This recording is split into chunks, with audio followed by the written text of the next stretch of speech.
We're going to give out 4 scenarios. We're going to ask you to find other people who have the same scenario that you do. Form a circle amongst yourselves and have a conversation about the question that's on the sheet. And then you're going to report out to the large group what came up in your conversation. The other students at the table are complaining about how gross the meal is. They only eat a couple of items on the tray and then throw the rest away. Because there's no food at home, this will be your last meal of the day. What are your thoughts and feelings? We think like hunger is something that's a global issue. We tend not to think that it's in our own community, our own neighborhood, within our own group of friends. We're not as sensitive as we should be, and we take food for granted.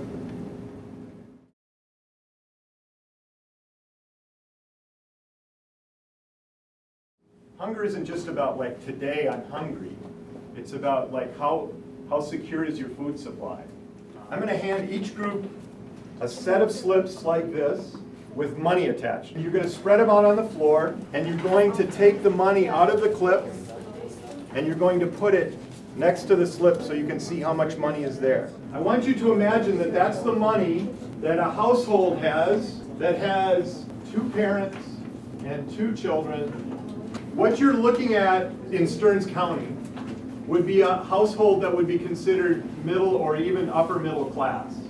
The United States federal government says poverty is $23,000 for a year or something like $1,950 a month. So here's the task. I'm going to give you 10 minutes in your group to figure out how to remove all but $1,950 from your budget. Obviously, there's some things that you're not going to keep the same amount of money in. You might even think, you know what, we can't afford, I don't know, gifts or vacation or whatever. So we're going to completely eliminate that. Now I'm going to ask you to look at how much money you have in certain categories. If you've got less than $500 for food, that's probably not enough. If you're lower than $80 a month in clothing, you're probably in trouble. Okay. If you're under $700 in housing, you're going to have a hard time finding a 2-bedroom apartment. If you're spending less than $250 in utilities, you're probably in trouble. $65 for phone, $360 for health care, and $500 for child care. That's more than $1,950. So you can start to imagine that this is really hard to do, right? And when people try to hold their lives together and they don't have enough money, this should increase your sense of respect for how people try to navigate that, because it's hard. I mean, there are people who, like, this is not an exercise on a floor. It's like something they talk about at the dining room table. It says, fill in the blanks below using information from the Some Aspects of Me sheet. So what we're trying to get you to do is imagine that the people you're thinking about have some of the same qualities that you do, right? Tell us what you were told about yourself that you didn't get to choose. I am a 20-year-old female. I am a single person. I grew up in the St. Cloud area. I graduated from high school and I went to college. However, I have to step away from college at least for a while because I am unable to afford it. I am 34 years old. I am married with 2 children, 4 and 2. However, I am currently separated from my spouse. I don't know where he or she is, and I have custody of the children. I'm now retired after having a number of different jobs during my career. My income comes from 3 sources: Social Security, a retirement plan, and the life insurance policy that my spouse and I had purchased when he was alive. Today I am coming to the Salvation Army and the Catholic Charities Food Shelf because my income no longer meets my living expenses. The economic turndown in 2008 caused my retirement plan to lose half of its value. My household income dropped so much that I can no longer afford my apartment. I need some time in the emergency shelter in order to find a place that's more affordable and to look for a job that would pay my bills. I'm also looking for information about possible jobs that I could get instead of the part-time job that I already have or in addition to it. A neighbor encouraged me to go to these organizations in order to save some money by eating the new meal and getting some food from one of the food shelves. He also encouraged me to look into other forms of support that these organizations might be able to provide. So what we're asking you to do when you go into these two organizations is think about if you were in that situation that you just read, what do they have that would be helpful to you? Like, what might that sound like and feel like?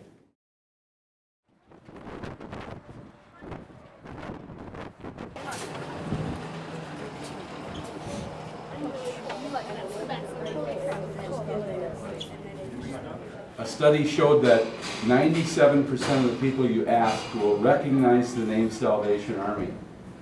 Same study showed if you take the bells out of the equation, only about 3% of the people could come up with one or two more things that the Salvation Army does. We're not just a holiday organization. We're here 12 months, 24/7. Hopefully when we're done with this tour, you won't be in that 3%. You'll be able to name a lot more things that the Salvation Army does. Last year, we distributed over 300 tons of food from this here food shelf alone. Families and people from the community, if they need help with food, they can come here every month and get enough food to last them. Our hopes is about a week. This is where a homeless family stays. Imagine if you had 3 brothers and sisters and your mom or your dad, not both parents at the same time, and all of you had to sleep in this one room. We have found that 1 in 4 beds in our homeless shelter on an average night is filled by a child. It could be the person next to you. It could be a lot of people that you go to school with, that you know. These kids get into situations because of things that their parents do, and it's not necessarily their fault. You never know what somebody else's situation is, and it's very important that when you see somebody and you look at them, that you don't prejudge, because you don't know what they're going through in their life. We have room for 7 families here, and a waiting list most of the time of about a dozen, 12 to 15 families. And when one family checks out, we'll start calling on the list. And that family may have found someplace, or maybe they moved out of the area, so we just go down the list. I'm probably 95% full in our shelter, not just families, but men and women also. We do have showers, so people can, even if they don't have a place to sleep, they can keep clean and they can get fed through us here during the week, and there's other churches that serve meals on the weekends as well. Say we're serving chicken and we get more people than we think, we'll run out of food. We never run out, you won't have all the same. They'll go back and get something else. And we make sure that everybody gets fed when they come through.